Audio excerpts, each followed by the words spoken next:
Boa noite, meus irmãos e irmãs. Mais uma vez nós estamos aqui, hoje, dia 16 de novembro de 2022. Até aqui o Senhor tem nos dado graça para podermos estudar um pouco mais da sua palavra. Estamos numa série de estudos acerca do fim dos tempos. E hoje nós vamos tratar de um assunto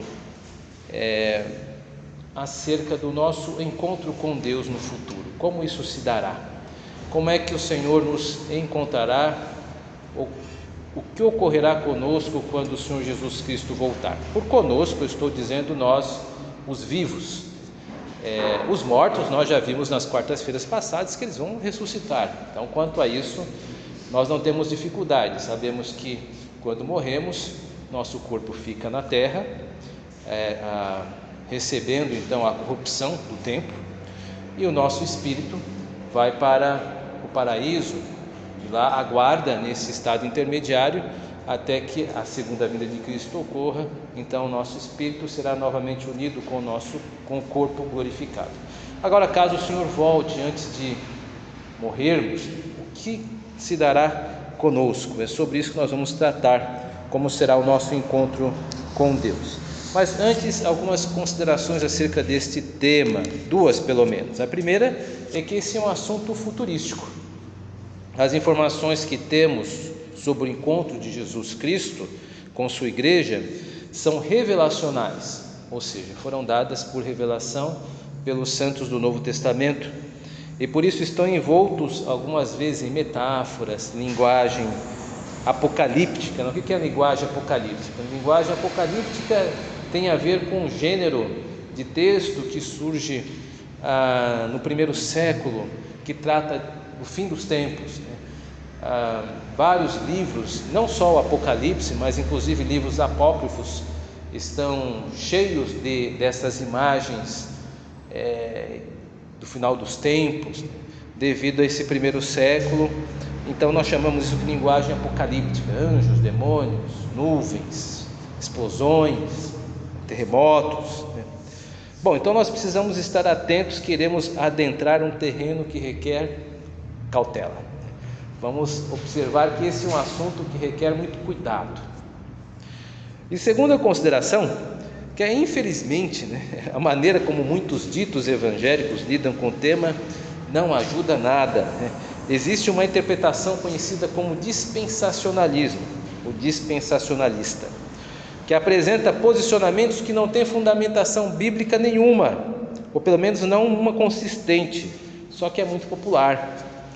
Já foi apresentado em livros de romance e filmes hollywoodianos. Filmes de romance eu cito aí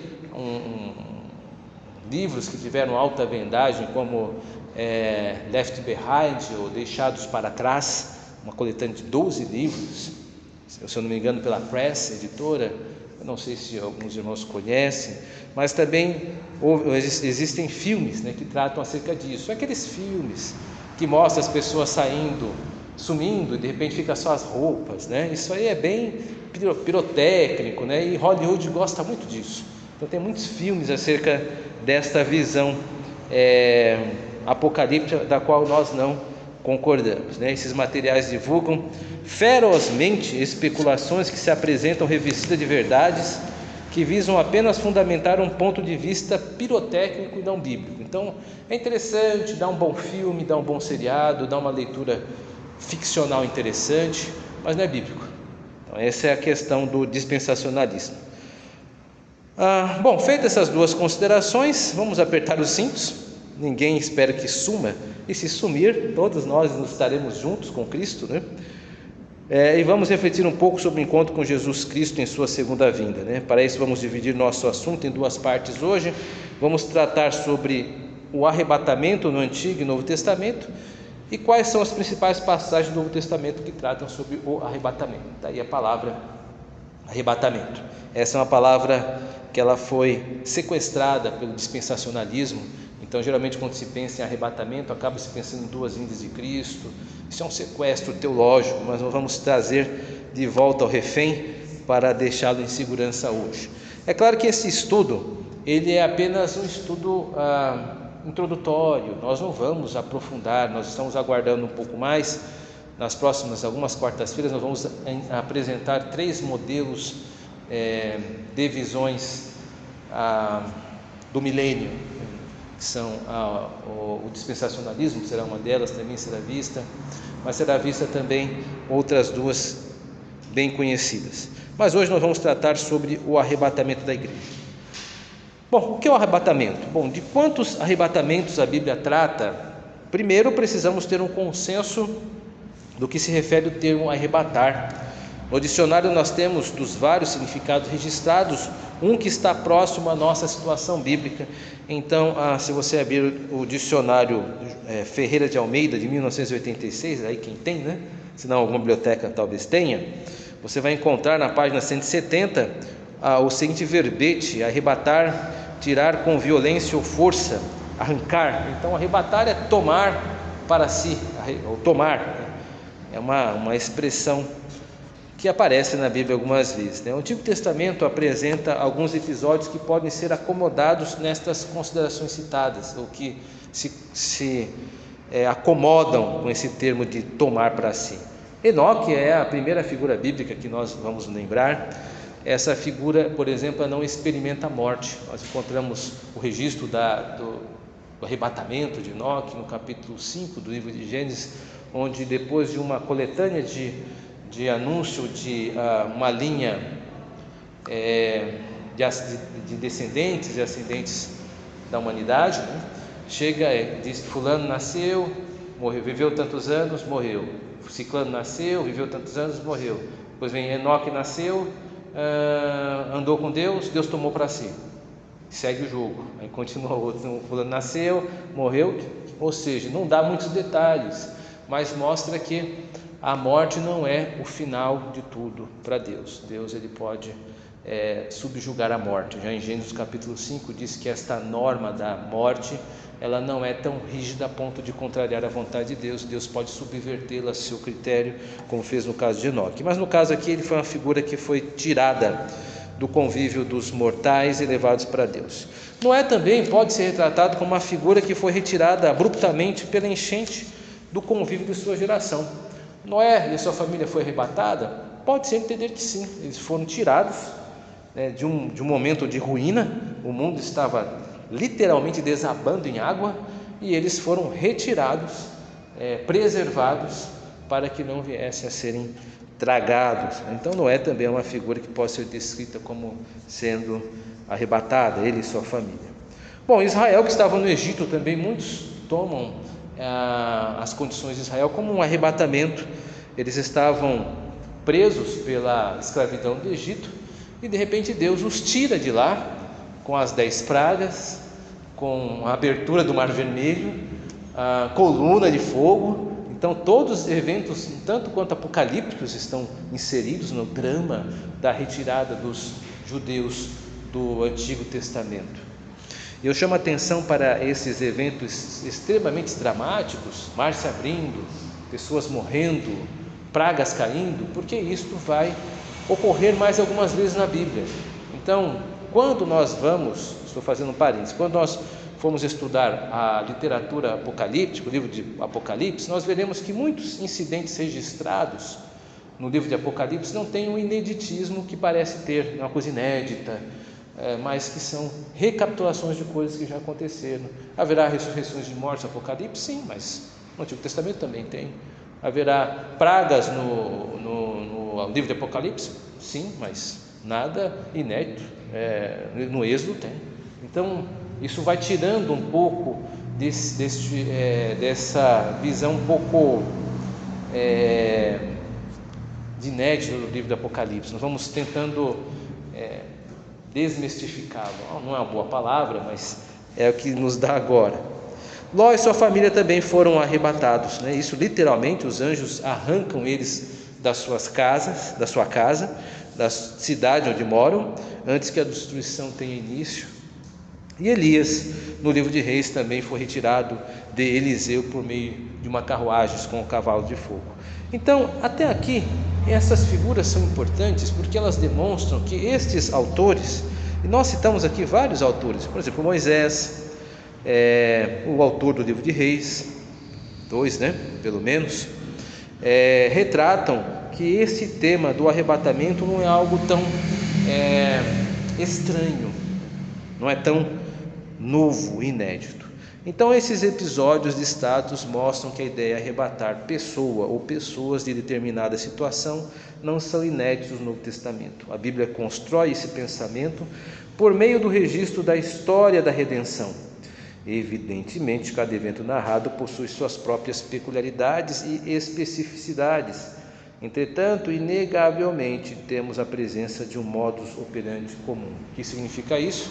De que Deus, várias vezes, no drama da história da redenção, Ele usou o expediente de tirar um grupo de pessoas, ou uma pessoa, de uma situação terrível. Então é importante nós vermos isso. Agora vamos tratar do arrebatamento do Novo Testamento.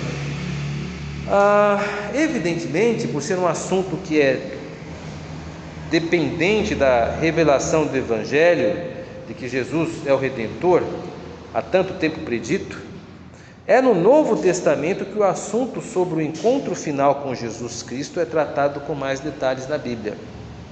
Dentro dessa perspectiva, 2 textos são centrais sobre esse assunto: Mateus 24, 30 a 31 e 1 Tessalonicenses 4, 16 a 17. Então nós temos aqui atrás, eu fiz um tipo de tabela, uma tabela, onde nós colocamos esses 2 textos principais. Então, quando se tratar de arrebatamento no Novo Testamento, essas são as grandes referências. Mas só aqui? Não, existem outros textos também que vão aqui ou acolá trazer algum fragmento desta ideia do arrebatamento, ou de Deus tomar para si, mas os que desenvolvem mais são esses 2. Então vamos colocar eles em paralelos, como aqui estão, para poder ver o que eles têm em comum entre eles. Então vamos lá em Mateus 24, 30 a 31, da tradução da Almeida e Revista Atualizada. Então aparecerá no céu o sinal do Filho do Homem, todos os povos da terra se lamentarão e verão o Filho do Homem vindo sobre as nuvens do céu, com poder e muita glória. E ele enviará os seus anjos com grande clangor de trombeta, os quais reunirão os seus escolhidos dos 4 ventos, de uma a outra extremidade dos céus. Então nós vemos aqui uma pequena lista, que há o aparecimento do Filho do Homem, ou seja, é a segunda vinda de Cristo. Os povos vão se lamentar ao ver o Filho do Homem em glória, e os anjos serão enviados com um som de grande trombeta para reunir os escolhidos em todos os lugares do mundo. Então aqui é uma conjunção de 2 assuntos, a presença dos anjos, som de grande trombeta, na verdade são 3, e vão reunir os eleitas ou escolhidos em todos os lugares do mundo. Vamos ver agora o texto de 1 Tessalonicenses capítulo 4, verso 16 a 17, da NVI, que diz assim: Pois dada a ordem com voz de arcanjo e o ressoar da trombeta de Deus, o próprio Senhor descerá dos céus, e os mortos em Cristo ressuscitarão primeiro. Depois nós, os que estivermos vivos, seremos arrebatados com eles nas nuvens, para o encontro com o Senhor nos ares, e assim estaremos para sempre com o Senhor. Então nós temos aqui listado alguns elementos muito parecidos com o que encontramos no texto de Mateus 24, 30 a 31. Diz assim, estão assim, aliás: há uma voz de arcanjo e trombeta. Perceba que isso também estava no texto de Mateus. O Senhor descerá dos céus, e aí você vê que se trata do aparecimento do Filho do Homem. Os mortos ressuscitarão. Então não há aqui no Mateus esse dito, mas é trago por Paulo. Os vivos serão arrebatados, e aqui em Mateus nós temos a ideia de reunir os escolhidos. E 5, assim estaremos para sempre com o Senhor. Não há este relato em Mateus, mas a ideia de que após este arrebatamento, após este encontro com Jesus na nuvem, haverá o fim. Então não haverá mais nenhum tipo de ação após isso. Bom, vamos olhar de novo o texto de Mateus. O texto do Evangelho de Mateus possui alguns temas que lhes são próprios. Jesus Cristo está enunciando o seu sermão na porta do templo. Os irmãos devem lembrar, os irmãos e irmãs devem lembrar que o sermão se inicia assim, com os discípulos deslumbrados. Olha, Senhor, que colunas, que templo! E Jesus Cristo, vocês estão maravilhados, pois isto aqui não ficará pedra sobre pedra. E aí ele começa então a dissertar sobre o seu sermão do fim dos tempos em Mateus.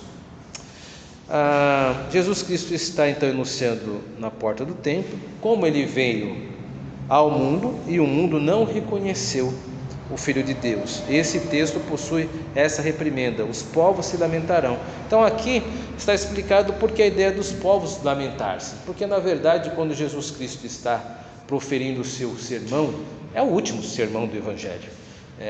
Mateus tem 5 grandes sermões e este é o último, do 24. É um sermão apocalíptico e lamenta o não reconhecimento do Messias, porque será morto pelos judeus. Então há esse tom de reprimenda por aqueles que não reconhecem a Cristo agora.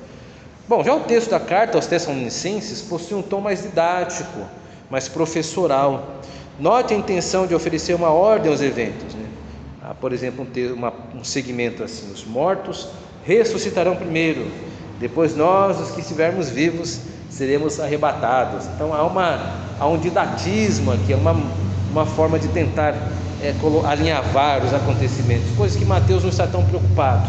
Mateus é mais o tom de lamento, o tom de urgência, Paulo já está mais explicando aos Tessalonicenses, então um pouco mais de didatismo. Embora cada texto possua suas peculiaridades, como já foi mencionado, eles harmonizam com o arrebatamento, o encontro com Jesus em sua segunda vinda, que este evento está inserido dentro de uma gama de episódios, isto é, o encontro com Jesus Cristo não é um episódio isolado. Enfim, então quando nós pensamos na segunda vinda de Cristo, não conseguimos pensar apenas na segunda vinda de Cristo. Ela está necessariamente ligada ao juízo final e ao novo céu e nova terra. E é aí que existirão as linhas de pensamento sobre a leitura do milênio em Apocalipse.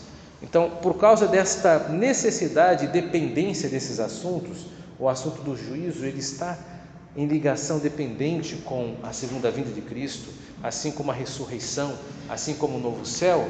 Então esse conjunto ele acaba criando tanta dependência e solidariedade entre as partes, que se você nega ou afirma uma destas formas que elas serão rígidas, então você muda todas as três. Por exemplo, Jesus Cristo, não haverá o milênio literal, um exemplo, que são aqueles que se dizem amilenistas, Então, quando é que ocorre o milênio? O milênio ocorre com a primeira vinda de Cristo e vai até a sua segunda vinda de Cristo. Isso é uma leitura, é uma interpretação do milênio não literal.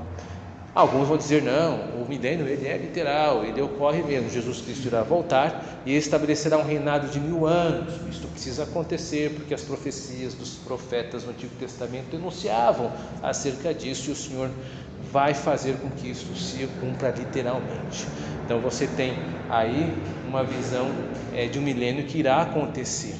Então nós vamos trabalhar com isso mais adiante, mas só explicando agora de uma forma introdutória que esta visão da segunda vinda ela vai compor com algum desses quadros, Bom, mas antes de irmos para esses quadros, nós vamos ter tempo para isso, nós podemos chegar já a algumas conclusões no exame do conjunto dessas duas passagens bíblicas, que é o que nos interessa hoje.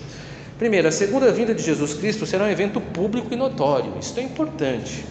Haverá um sinal, os povos verão a vinda de Jesus em glória, e ambos os textos informam que uma trombeta ressoará, apontando que esse é um evento de grandeza.